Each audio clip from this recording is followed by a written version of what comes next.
संतोष देशमुख हत्या प्रकरणामध्ये 5 गोपनीय साक्षीदारांचे जबाब, हत्येच्या कटाविषयी विस्तृत माहिती उघड, कराड चाटे घुले टोळीचा फास आवळण्यासाठी गोपनीय साक्षीदारांची मदत.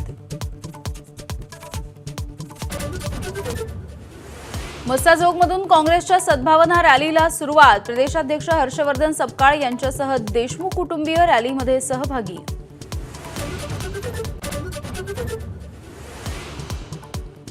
धनंजय मुंडेंचा पाय आणखी खोलात, कृषी विभागातल्या घोटाळ्याची सुरेश धस ईडीकडे तक्रार करणार.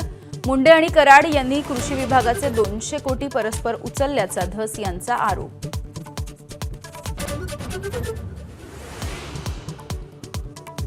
आशिष शेलारांनी चक्क तुळजाभवानीचे अभिषेक थांबवले. मंदिर पाहणीसाठी मंदिरामध्ये पोहोचले तेव्हा सुरू होते भाविकांचे बुकिंग केलेले अभिषेक.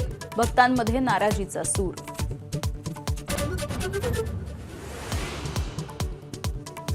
एमएसआरटीसीचे अध्यक्षपद पुन्हा एकदा परिवहन मंत्री प्रताप सरनाईक यांच्याकडे. मुख्यमंत्री देवेंद्र फडणवीसांनी केली नियुक्ती. काही दिवसांपूर्वीच आयएएस संजय सेठी यांची करण्यात आली होती नियुक्ती.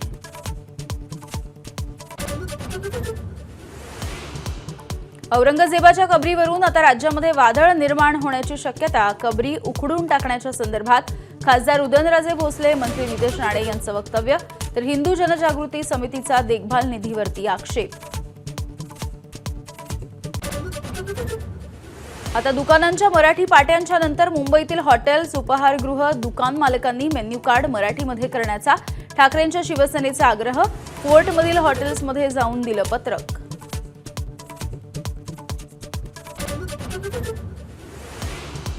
महाराष्ट्राची लोकसंख्या 12 कोटी 80 लाखांवरती गेल्याचा आर्थिक सर्वेक्षणामधून अंदाज.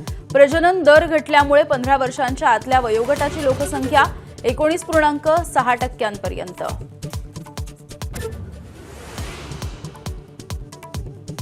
एक खून करण्याची परवानगी द्या, रोहिणी खडसे यांची राष्ट्रपतींकडे पत्र लिहून मागणी. महिलांवरील अन्याय आणि अत्याचारी प्रवृत्ती आणि निष्क्रिय कायदा सुव्यवस्थेचा खून करायचा असल्याचा विचार.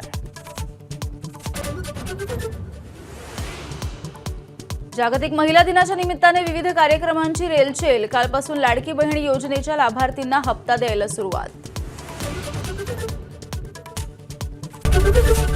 एबीपी माझा, उघडा डोळे बघा नीट.